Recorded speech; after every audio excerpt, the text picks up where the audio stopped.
is Ryan Rampton, and I want to tell you a story about what happened to me in 2001. I died and I met God, and how that changed my life. And I want you to know that God is real from the experience that I had, and I want to testify of Him today. So, in 2001, I was in my photography studio. I'm a commercial photographer. I had tipped over one of my lights earlier in the day, and I had broken this light. And it had broken the wires out of it and just really shattered it.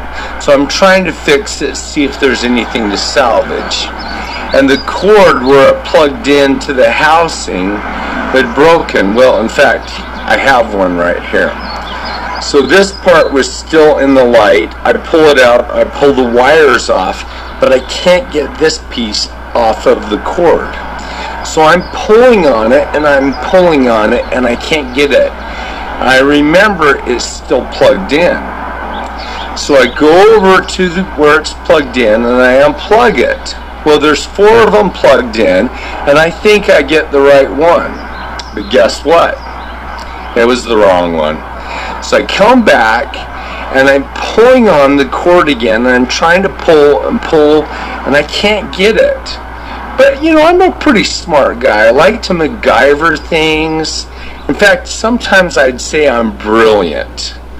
So I had a brilliant moment in what I can do to fix this.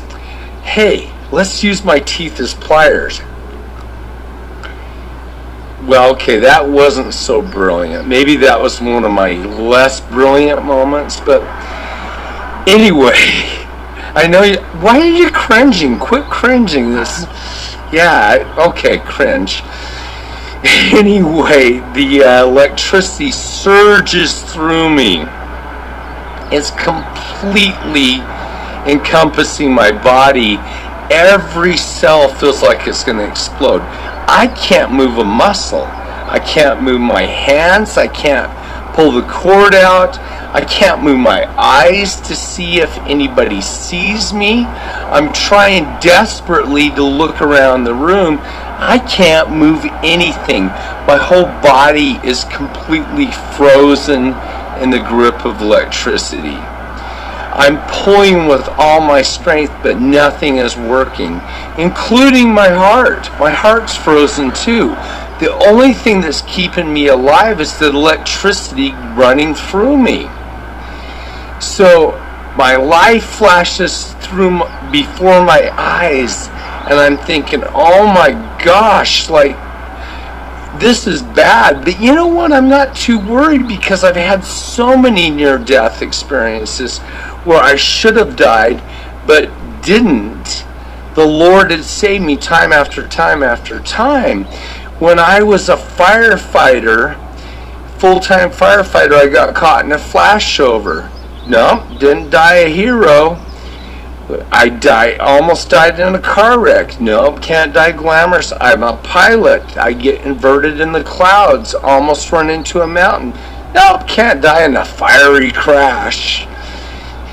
I am going to die from stupidity. I'm going to end up a joke on the internet. This is all that goes through my head. Not, oh my goodness, I'm leaving my family and I'm going to die, life is over. No. I'm worried about being a joke on the internet. So, anyway, there's where my priorities were. So, I'm being shocked, and I wasn't really worried until I could see black smoke billowing out of my mouth. And I knew the body's not supposed to be that from being an EMT on the ambulance. That's kind of a bad thing when it's coming out jet black like a locomotive. And I think, this is it. I'm dead. I am dead. And at that point, I saw this bright light above my head. Well, I couldn't move my body, but I look up into the light. And this light is coming down. It's the most beautiful light I'd ever seen. It was just breathtaking. And I remember it coming down and enveloping me. and taking me into the light. And I ended up in this pure white room.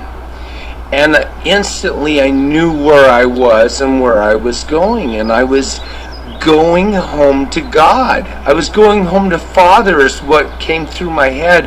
And I started to jump up and down and just go, oh my goodness, yes, yes, yes.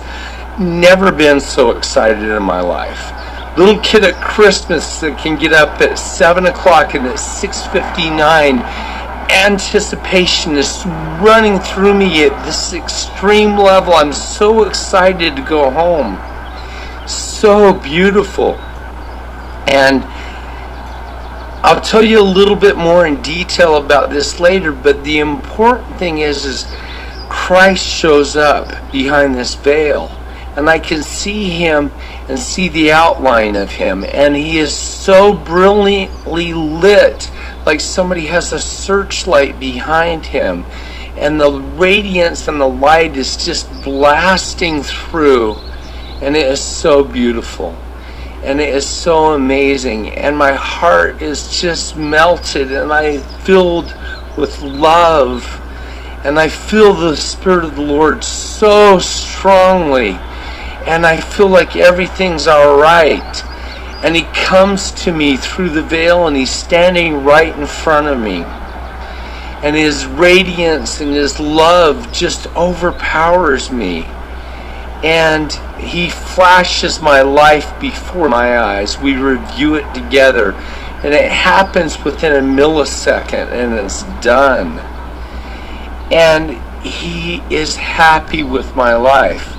And this is so interesting to me because I feel like I should have been going to the other place. The guy with the tail and the pitchfork, horns, all that stuff is really hot. That's where I felt like I deserved to go. Not to where I was.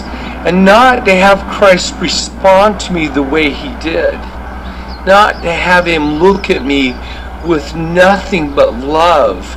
Even the bad things that I had done, he looked at every part of my life with nothing but love. And I was just so touched, and I was so completely overwhelmed with his love.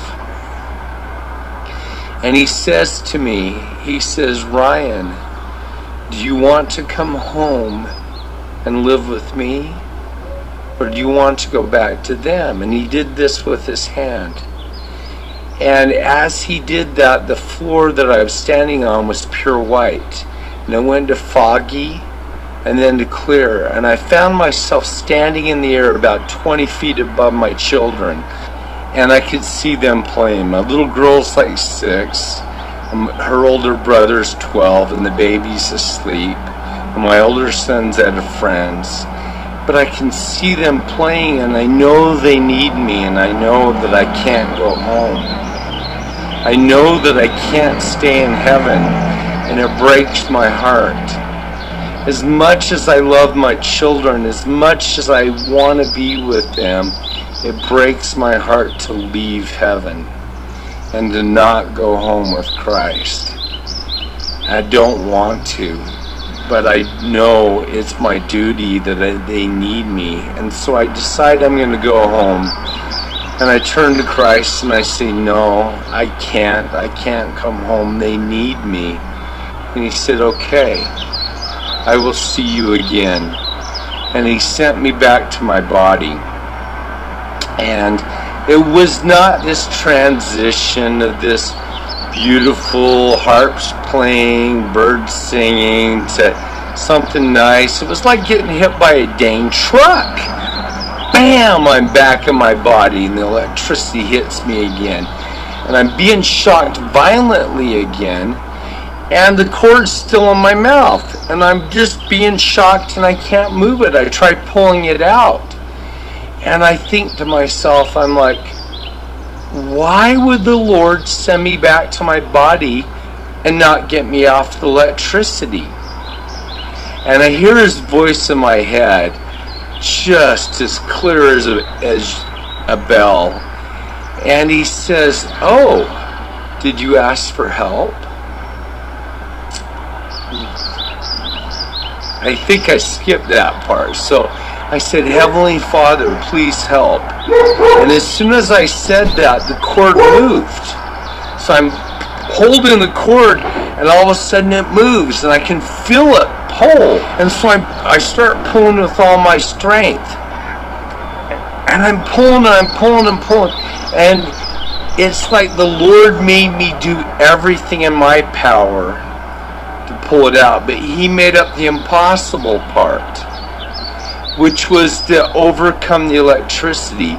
No matter how strong I am, no matter how much strength I have, I can never overcome my own muscles when you're being electrocuted. So He made up the impossible part, and I had to do my part though, and pull. And I couldn't ever understand why that was until I understood the atonement and understood how the atonement worked. And that's what He wanted to teach me, was how the atonement worked through this physical example. Well, anyway, so the cord pops out of my mouth. Yay, I'm free. And then everything goes black. Whoom! Because at this point, my heart's still not beating. It's still dead in my chest.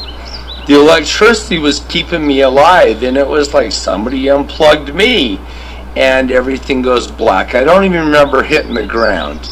But I fell down, knocked some stuff over. My son in the other room hears it, comes running in, finds me face down on the ground, rolls me over, and I take a spontaneous breath. And when he's shaking me, he's like, Dad, are you okay? And I went, and he's like, black smoke's coming out of my mouth still. And he's like, oh my gosh. That's the first memory I have of my son, was covering his mouth up and saying, oh my gosh. And he grabs the phone and he calls 911. And he says, my dad was laying on the ground. I don't know what's wrong with him. Black smoke's coming out of his mouth, and he wasn't breathing. And they're like, okay, we'll send an ambulance. So I end up in the hospital. The doctor comes in, and he looks at my mouth, and he sees what I've done. I've charcoaled a hole through my tongue about the size of a quarter. So if you'd taken a blowtorch and held it on a steak until it's cooked to charcoal, that's what my tongue looked like. The center part of it, about the size of a quarter, was completely blackened. So that's my scar that I have left 12 years later. So the interesting thing was, the doctor says to me, he says, I'm not worried about your tongue. The fillings had melted out of the tops of my teeth. The silver fillings melted. It got so hot in there. Ran out of my teeth. The bottom ones pooled. There was silver dripping down my teeth. He says, I'm not worried about your dental work. I'm not worried about your teeth. I'm not worried about your tongue being charcoaled. What I am worried about was the oxygen deprivation that you suffered, is because your heart wasn't beating the whole time you were being shocked. But the bigger thing, I'm worried about what 110 does to a person when you're taking it in directly into your mouth like that. It cooks you from the inside out. He says 220 will burn people and blow body parts off, but 110 will cook you from the inside out. So he says, I'm worried about your brain damage. I'm worried about your lungs. I'm worried about your heart. I'm worried about your kidneys. Every organ in your body is going to be damaged. It's not if it's going to be damaged, but to what extent it will be damaged. So he says, we're going to run some enzyme tests on your blood and see what kind of enzymes you have in your blood.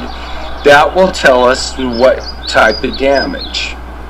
So they tube me to keep my throat open, and they go leave me overnight. The doctor comes back in the morning, sends the nurse in, they take the tube out of my throat, and he comes in and he says, "I've discharged you, you're free to go home." And I'm like, "What?"